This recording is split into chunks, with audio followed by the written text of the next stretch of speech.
حضرت موسیٰ کلیم اللہ علیہ السلام کا زمانہ مبارکہ تھا، قحط پڑ گیا، بارش نہیں ہوتی۔ ہم لوگ نا اب تو خیر ہمارے پاکستان میں تو ٹیبل ٹاک ہوتی ہے، ٹاک شو ہوتے ہیں، ہمارے ہاں تو پتہ کیا جاتا ہے کہ بارش ہو کیوں نہیں رہی، پھر اس پہ یہ ہوتا ہے کہ دھواں بڑا چڑھ گیا ہے، حالات بڑے خراب ہیں، فلاں ایسے ہو گیا قحط کا۔ ہم تو اسباب تلاش کرتے رہتے ہیں نا جی، فوق بہت زیادہ ہے، فلاں چیز ایسے ہے، فلاں چیز ایسے، ہم تو یہ تلاش کرتے رہتے ہیں۔ وہ لوگ یوں نہیں کرتے تھے، وہ سیدھے جا کے مصلوں پہ بیٹھتے تھے، اس لیے کہ وہ کہتے تھے جب رب چاہتا ہے تو پھر کوئی چیز کسی چیز کو روک سکتی، وہ سیدھے مصلے پہ بیٹھتے۔ اعلیٰ حضرت فاضل بریلوی رحمۃ اللہ علیہ کے پاس ایک مولانا محمد حسین آئے، وہ فلکیات کے بڑے ماہر تھے، تو اعلیٰ حضرت نے فرمایا ذرا ستاروں کا حساب لگا کے دکھاؤ بارش کب ہوگی۔ کہنے لگا پورا مہینہ تو نہیں ہوگی۔ تو اعلیٰ حضرت رحمۃ اللہ علیہ فرمانے لگے کہو کہ میرا علم کہتا ہے مہینہ نہیں ہوگی، اللہ چاہے تو ابھی ہو سکتی ہے۔ کہنے لگا جی وہ تو ٹھیک ہے پر میرا علم، وہ جیسے روز لوگوں نے پیر نیٹ ٹو سین شاہ صاحب نہیں کھولے ہوتے کہ بارش کب آئے گی، اور اس کی طرف نہ دیکھ، مصلے پہ بیٹھ، مہربانی کر مصلے پہ بیٹھ، اللہ کی بارگاہ میں حاضر ہو، اسے معافی مانگ، اسے منا تاکہ وہ رحمت کی بارش۔ کہنے لگا جی میرا علم کہتا ہے۔ تو اعلیٰ حضرت فرمانے لگے پھر وہی بات، تو کہہ اللہ چاہے تو بارش ابھی، لیکن یہ جو اڑ گئے ہیں نا بیچارے، یہ اڑ ہی گئے ہیں، یہ جہاں الجھ گئے ہیں وہاں یہ لوگ الجھ گئے، اللہ ہمیں الجھنے سے محفوظ فرمائے۔ تو اعلیٰ حضرت اٹھے تو فرمایا ٹائم کیا ہوا ہے گھڑی پہ؟ کہنے لگا جی 12۔ تو اعلیٰ حضرت نے گھڑی گھمائی، اب کیا بج گیا؟ کہنے لگا 4 بج گئے۔ فرمانے لگے بج گئے نا 4؟ کہنے لگا جی آپ نے گھڑی گھما جو دی ہے۔ فرمانے لگے اللہ بھی جب چاہے تو ستارے گھما دیتا ہے، اللہ بھی ستارے گھما دیتا ہے بارش۔ کہنے لگا جی وہ تو ٹھیک ہے پر مہینہ نہیں ہو سکتی۔ اڑا ہوا بندہ اس کا کوئی علاج ہے؟ جو اڑ جو جائے اس کے لیے قرآن کہتا ہے وَإِذَا خَاطَبَهُمُ الْجَاهِلُونَ قَالُوا سَلَامًا، اسے سلوٹ کرو دور سے، اسے کہو تو جان اور تیرا۔ کہنے لگا جی ہو نہیں سکتی پورا مہینہ۔ فرمانے لگے یار تو جا اپنا کام کر۔ وہ شخص کہتا ہے میں نے دروازہ کھولا اعلیٰ حضرت کا، کمرے سے باہر نکلا تو تیز بارش ہو رہی، واپس آیا تو میں نے کہا احمد رضا یہ عقیدہ کہاں سے لیا ہے؟ فرمایا دروازہ مصطفیٰ سے لیا ہے صلی اللہ علیہ وسلم۔ تو یاد رکھیں کہ اللہ کو منانا چاہیے، استغفار کرنا چاہیے، اس کی برکات۔ حضرت موسیٰ ساری قوم کو لے کے نکل گئے۔ آؤ بھائی میدان میں اللہ کی بارگاہ میں استغفار کریں اور بارش کا سوال کریں، بارش مانگے۔ جب باہر نکلے دیر تک دعائیں ہوتی رہیں تو حضرت موسیٰ علیہ السلام کو رب کریم نے وحی فرمائی کہ موسیٰ آپ کی قوم میں نے ایک شخص ہے جس کو 40 سال ہو گئے نافرمانی کرتے، اس نے رب سے صلح نہیں کی۔ کتنے لوگ ہیں؟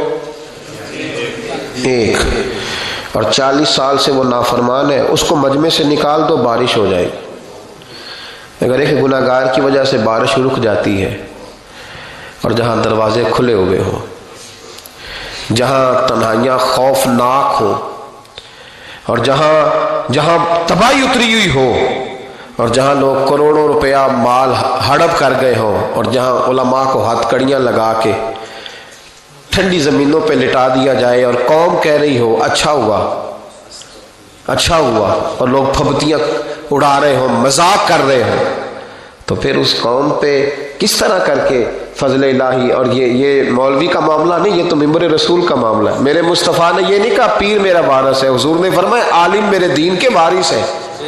ہاں حضور نے فرمایا جس نے عالم کے چہرے کا دیدار کیا سمجھے میں نے اپنے نبی کی زیارت کی ہے۔ لیکن یہاں تو خیر یہ عنوان نہیں، ورنہ میں اس پر جاتا ہے۔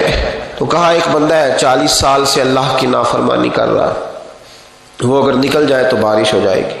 حضرت موسیٰ نے اعلان کر دیا بھی ایک شخص ہے،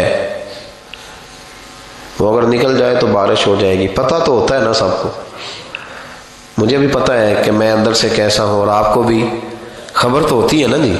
جب بات ہو رہی ہوتی ہے تو پھر پتہ تو چلتا ہے نا کہ بات کہاں جا کے سیٹ ہو رہی ہے، پتہ چلتا ہے نا۔ اسے بھی چل گیا پتہ، اب اندر ہی اندر رونے لگا۔ اور دیکھو امام رازی اور امام غزالی دونوں نے لکھا ہے کہ اس درد سے رویا، اس درد سے کہ ادھر والے کو بھی پتہ نہ چل جائے، مجمع کے اندر کھڑا ہے اور ادھر والے کو بھی استغفار، دیکھو ادھر والے کو پتہ نہ چل جائے اور ادھر والے کو بھی کہیں ہجوم میں غم میں بھی توہین ضبط غم نہ ہوئی۔ ہم اس احتیاط سے روئے کہ آنکھ نم نہ ہوئی۔ ہجوم غم میں بھی توہین ضبط غم نہ ہوئی، ہم اس احتیاط سے روئے کہ آنکھ نم نہ ہوئی، روئے بھی پر کسی کو آنسو نہیں دیکھنے دیے۔ اب اس درد سے کہتا ہے اللہ تو معاف کرنے والا ہے نا، تو معاف کرتا ہے، پردہ پوشی کرتا ہے، اور مالک اگر لوگوں کو پتہ چل گیا تو میرے تو بچوں کا بھی جینا حرام کر دے گا، یا اللہ میری تو آنے والی نسل بھی تڑپ کے وقت گزارے گی۔ مالک تو معاف کر دیا کرتا ہے، لوگ نہیں معاف کرتے، اے اللہ یہ میری خوبیاں بھول جائیں گے، میری خامیوں پر بات، مالک میں یہ ذلت نہیں برداشت کر سکتا، فضل فرما۔ حضرت موسیٰ نے دوبارہ اعلان کیا، نکلتے ہو کہ نہیں نکلتے؟